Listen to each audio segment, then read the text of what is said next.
सुधांशु जी, विपक्ष कह रहे हैं कि हम अपना काम कर रहे हैं, हमारे नंबर बड़े हैं, हम सशक्त हुए हैं, और जैसे ही हम सशक्त हुए हैं वो कह रहे हैं कि आपको दिक्कत होने लगी है, आप सवाल नहीं हमें, आप हमारे सवालों से थोड़ा हड़बड़ाने लगे हैं। विपक्ष कह रहा है कि वो लगातार 5 साल तक सवाल उठाएगा। जी प्लीज बोलिए, जवाब दीजिए। Thank you. देखिए, सवाल उठाएं, बिल्कुल संसद में हक है, परंतु जो आचरण दिख रहा है उसमें उच्छृंखलता और उद्दंडता अधिक दिख रही है। ये इको हो रहा है, जरा इसको ठीक करवा दीजिएगा। राहुल गांधी जी ने बोला 90 मिनट, शांतिपूर्वक उनको सुना गया। खड़गे जी ने बोला राज्यसभा में 90 मिनट, उनको पूरा शांतिपूर्वक सुना गया। मगर जब प्रधानमंत्री जी ने बोलना शुरू किया लोकसभा में, अब देखिए वही हरकत फिर यहां पे हो रही है। ये बोले मनोज जी बीच में नहीं, हम लोगों ने बोला, अब ये करना शुरू हो गए। आप बोलिए ऑन टॉपिक। दर्शकों को ये प्रमाण दे रहे हैं, करोड़ों दर्शक ऑन टॉपिक। Thank you. कि जो इन्होंने संसद में किया वो इन्होंने किया। अब मैं बता रहा हूं, देखिए प्रधानमंत्री जी ने बोला लोकसभा में, पूरे उनके उद्बोधन के दौरान नारेबाजी होती रही। राज्यसभा में उन्होंने बोला थोड़ी देर ये लोग शांत रहे, पहले नारेबाजी और फिर वॉकआउट कर गए। पिछली लोकसभा में भी आप याद करिए, जो अंतिम सत्र था उसमें भी प्रधानमंत्री जी के दोनों सदनों में उद्बोधन के दौरान नारेबाजी करते रहे। अरे भाई, आप सवाल पूछते हैं, जवाब तो सुनिए। जवाब सुनने से पहले भाग क्यों जाते हैं? इसका अर्थ ये हो गया कि सवाल के जवाब में नहीं, बवाल के असबाब में आपकी ज्यादा इंटरेस्ट है।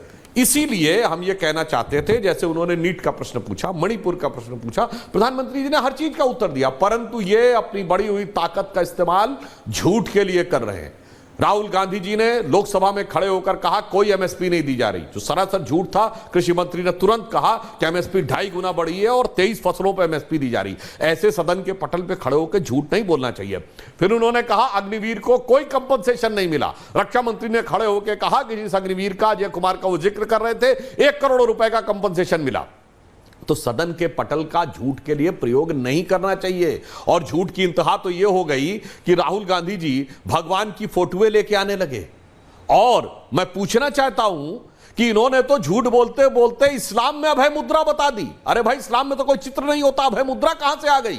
और मजे की बात है, ना किसी उलेमा ने, ना उलेमा काउंसिल ने, और ना किसी मुस्लिम पर्सनल लॉ बोर्ड ने कोई बयान दिया, और कोई होता फतवा जारी हो गया होता। चलिए कोई बात नहीं, आप कहते हैं भगवानों की फोटो दिखा के आप आचरण कर रहे हैं। लोकसभा अध्यक्ष ने कहा कि यह तरीका ठीक नहीं है, आप फोटो दिखा रहे हैं और फिर नीचे रख रहे हैं। तो कहते हैं मेरे मन में भक्ति है। अरे भाई, भक्ति है तो आपने ईश्वर के नाम की शपथ नहीं ली। पहले झूठ बोल रहे हैं, ईश्वर के नाम की शपथ नहीं ली और भगवान की फोटो दिखा रहे हैं। मैं पूछना चाहता हूं, जाके देखिए, राहुल गांधी ने अंग्रेजी में शपथ ली है और सॉलमली अफर्म कहा है। आपका अधिकार है, आप चाहें तो सॉलमली अफर्म कर सकते हैं, पर 2014 में ईश्वर के नाम की शपथ, 2024 में ईश्वर के नाम की शपथ नहीं, और फिर सदन के पटल पे भगवान की फोटो। यह होती नाटकीयता। आपको इस नाटकीयता के लिए नहीं चुना गया है। आप गंभीरता से सवाल पूछिए, गंभीरता से उसका आचरण करिए। आप उस पद पर आकर बैठे हैं जिसके ऊपर अटल बिहारी वाजपेयी, लाल कृष्ण आडवाणी जी, सुषमा स्वराज जी, अरुण जेटली जी, जसवंत सिंह जी जैसे लोगों ने गंभीर आचरण से अपना वातावरण बनाया है। और ऑन द लाइटर नोट में कह दूं, मनोज काका जी कितने भी खुश हो, काका जी को भी लाइए। भापिए, यूपी के 2 लड़कों में अब एक लड़का बड़का हो गया है। अब अखिलेश जी से ज्यादा बड़ा स्टेटस राहुल जी का हो गया है। अखिलेश जी अगर वहीं रहते तो बेहतर था, कम से कम उत्तर प्रदेश विधानसभा में नेता प्रतिपक्ष बने रहते। अब यहां वो आ गए, राहुल गांधी जी नेता बीच में नहीं, काका जी आऊंगा। और दोनों लोग जो एक साथ आए हैं, जो प्रधानमंत्री जी ने आज अपने उद्बोधन में कहा, कांग्रेस पर जीवी पार्टी हो गई। जहां सीधे भाजपा से मुकाबला, वहां कांग्रेस को नुकसान हुआ। दक्षिण भारत में हमें वोट कांग्रेस ज्यादा मिले, पर दूसरे दलों के कंधों पर चढ़ के कांग्रेस ने शानदार सफलता पाई है। महाराष्ट्र में नंबर 1 की पार्टी बनी है, महाराष्ट्र विकास आघाड़ी के कंधे पे जाके। उत्तर प्रदेश में जो राइज किए हैं ये समाजवादी पार्टी के उस पे। और काका जी समझिए, कांग्रेस के साथ आप जिस वोट बैंक के चक्कर में आए थे, उस वोट बैंक के मन में कांग्रेस को लेकर पुराना इश्क जाग रहा है। खतरा सुनिए, मैं याद दिलाना चाहता हूं दर्शकों को, इस चुनाव में सबसे बड़ी जीत किस लोकसभा में हुई है? सबसे बड़ी जीत हुई है, लोगों को पता नहीं, असम के धुबरी इलाके में कांग्रेस के रकीबुल हसन 10.5 लाख वोट के अंतर से जीते हैं, जिसे वहां व्यवहारिक भाषा में मिनी बांग्लादेश कहा जाता है। यह वो इलाका जहां सबसे ज्यादा बांग्लादेशी सिटीजन्स आए, और बदरुद्दीन अजमल हार गए। भैया, ये AIUDF पार्टी थी। नहीं, आप संसद में डिबेट के लिए तैयार हैं सुधांशु जी? वो किनारे, कांग्रेस ऊपर। आप संसद में JDS को खत्म करके कांग्रेस सुधांशु जी, तेलंगाना में टीआरएस, सुधांशु जी, सिर्फ एक छोटा सा सवाल, मनोज सिंह काका जी, चौथे नंबर की पार्टी। काका जी आप 3.25 मिनट बोले हैं, किसी ने नहीं बोला। सुधांशु जी बोले, आप लगातार बोलते रहते, मुझे जगदीश जी नहीं बोले, राहुल जी नहीं बोले, विजय जी नहीं बोले, रेणु जी नहीं। Please relax. कि हम आज अपने साथ, हम दिल में छुपा के प्यार का अरमान ले चले और अपने साथ अपनी सियासत की मौत का सामान ले चले। कि आप देख लीजिएगा आने वाले समय में, मैंने असम, कर्नाटक, तेलंगाना और महाराष्ट्र के उदाहरण देकर आपको बता दिया है। इसलिए उत्तर प्रदेश में हमारे लिए चिंता का सबब नहीं, आपके लिए चिंता का सबब। ओके, और मैं एक बात कह रहा हूं मनोज सिंह काका जी, अनुराग भदौरिया से इतना इन्फ्लुएंस मत हुई है, मैं आपसे सीरियसली कह रहा हूं। भाटी जी भी हैं आपके प्रवक्ता, एक व्यक्ति एक टाइम पे बोले, आप बोले 3.25 मिनट, उसके बाद सुधांशु जी बोले, अब आपको अपने टाइम पे भी बोलना है, उनके टाइम पे। अब मैं रेणु जी के पास नहीं जाऊं, राहुल जी के पास नहीं जाऊं, विजय जी के पास नहीं जाऊं, जगदीश जी के पास नहीं जाऊं, आप ही के पास आऊं। रिलैक्स, आ रहा हूं। आपने अपना व्यू पॉइंट रखा, these are opening comments, thank you very much. फिर राहुल देव जी, आपने सपा के नेता को सुना, आपने बीजेपी के नेता को सुना, I want your viewpoint. Renu ji आ रहा हूं, विजय जी आ रहा हूं, जगदीश जी आ रहा हूं, राहुल देव जी। देखिए, सपा के नेता क्या कह रहे हैं और बाकी दूसरे नेता क्या कह रहे हैं, इस पर हमारी टिप्पणी का कोई मतलब नहीं है। जो मुख्य मुद्दा है कि संसद में जो 2 दिन में हुआ, उसमें उस पर हमारी राय क्या है, उस पर हमारी दृष्टि क्या है, उस पर बात की जाए तो ज्यादा अच्छा हो। प्लीज, टॉपिक वही था सर।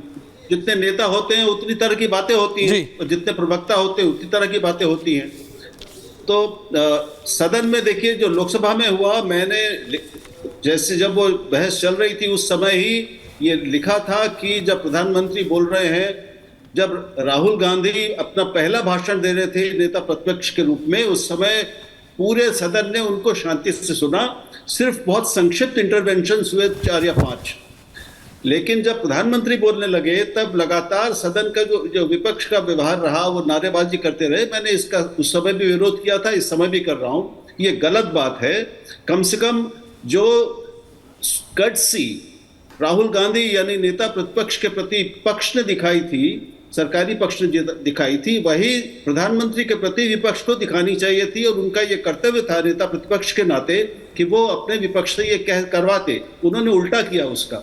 ये गलत परंपरा है, परंपरा पहले ही गलत पड़ चुकी है, लेकिन उनसे अब उम्मीद थी कि वो एक बेहतर परंपरा रखेंगे, कुछ नया करेंगे, एक नई लकीर बनाएंगे। उन्होंने नहीं बनाई।